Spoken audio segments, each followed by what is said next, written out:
ternyata memang pemikiran-pemikiran para ulama ya berabad-abad tahun yang lalu gitu, itu memang sangat luar biasa dengan konsepnya. Nah, sebenarnya kalau bicara konsep, ada nggak konsep lain gitu yang bisa kita terapkan? Oh iya, ada dan banyak ya. Namun sebelumnya perlu saya jelaskan bahwa pemikiran para cendekiawan muslim, ulama, filosof, ilmuwan masa lampau itu berhasil memadukan antara pesan dari ayat-ayat Qur'aniyah, wahyu, dengan ayat kauniyah, alam semesta dan masyarakat. Maka pemikiran-pemikiran itu, konsep-konsep itu dalam. Tadi dari masa Rasulullah SAW kita sudah ada isyarat kemajuan dari Al-Madinah, dari At-Tamaddun yang dibangun oleh Rasulullah SAW. Bahkan diharapkan Al-Madinah itu mencerahi, maka namanya Al-Madinatul Munawwarah, enlightening ya. Nah, ini yang kemudian ya, saya lupa berapa abad kemudian seorang filosof selain Ibnu Khaldun dengan konsep umron, juga ada konsep dari seorang filosof muslim lain namanya Al-Farabi. Nah, disebut Al-Madinatul Fadilah, negara utama.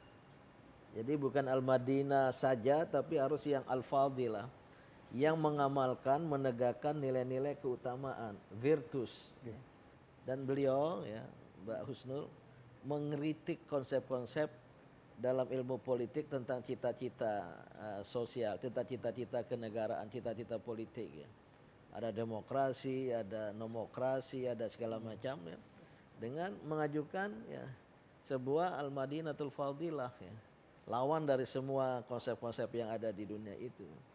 Nah, oleh kelompok filosof lain Mas Ramzi yang menamakan diri Al-Ikhwan As-Sofa, saudara-saudara suci, persaudaraan suci. Ini kelompok filosof yang sampai sekarang belum ditemukan siapa mereka. Namanya nggak jelas. Setelah atau sebelum? Setelah Al-Farabi atau hampir bersamaan ya. Mengajukan konsep lain mirip dengan Al-Farabi, Al-Madinah, tapi ditambah Al-Madinatul Fadilah Ar-Ruhaniyah. Lebih ke dalam ya? Negara utama yang berwajah spiritual, kerohanian, agar jangan meninggalkan teratak kerohanian. Pada tingkat ini, negara Indonesia dengan Pancasila itu titik konsepnya di situ. Kerohanian dengan ketuhanan yang Maha Esa itu sangat-sangat kuat sekali ya. Jadi Ikut diskusi.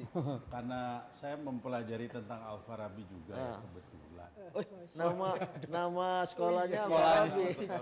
Makanya menggunakan nama itu ya kan luar biasa ya? Al-Farabi itu pernah berkata bahwa konsep negara sempurna atau utama itu hanya bisa terbentuk kalau semua organ dan anggota tubuh bekerja sama sesuai tugas masing-masing dengan kebaikannya dipimpin oleh seorang pemimpin yang arif gitu.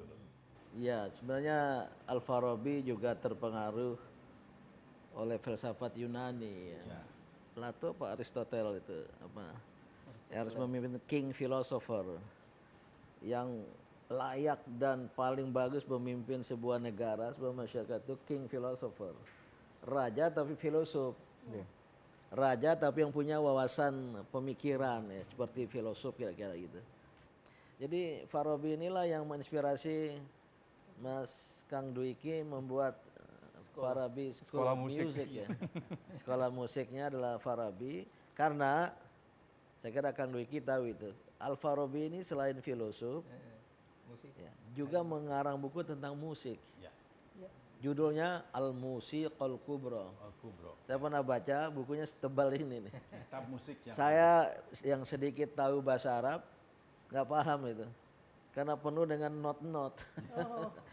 Berarti berkemajuan untuk dari sisi budaya, berkesenian. Tapi luar biasa. Nah, Al-Madinatul Fadilah Al-Farabi tidak hanya bidang sosial, ekonomi, politik, ilmu pengetahuan penting, tapi seni budaya juga penting. Betul.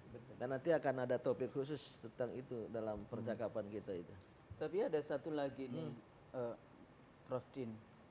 waktu saya baca tulisannya Rousseau tentang kontrak sosial, sebetulnya model negara yang paling baik yang bisa diterapkan itu model negara Madinah. Cuma ini karena dari Barat dia Mereka tarik, mengakui. ada tulisannya di salah satu bukunya Rousseau.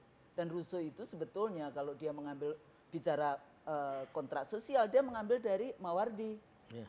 Mawardi 500 tahun sebelumnya, 600 tahun sebelumnya sudah Banyak membahas itu. teori-teori politik di paradigma pemikiran politik Barat itu dipengaruhi oleh Islam. Tadi teori kontrak sosial ya. Itu di kalangan ahlus sunnah wal jamaah ditekankan ide al-bai'ah wal mubaya'ah. Salah satu dasar bagi pengangkatan pemimpin adanya baiat, yaitu memberi janji, itu yang kontrak sosial. Termasuk nanti ada teori representasi dan lain sebagainya. Inilah sumbangan pemikiran Islam, tapi dalam kaitan dengan yang kita bahas ini ya. Jadi negara yang berkemajuan, Indonesia maju ya. Ini ada dasar dalam Islam. Islam berbicara tentang kemajuan dan saya berpendapat bahwa negara Pancasila sebagai Indonesia maju, negara maju adalah beririsan, kalau tidak berhimpitan dengan nilai-nilai Islam, karena Pancasila itu sendiri ya mengandung nilai-nilai Islami gitu.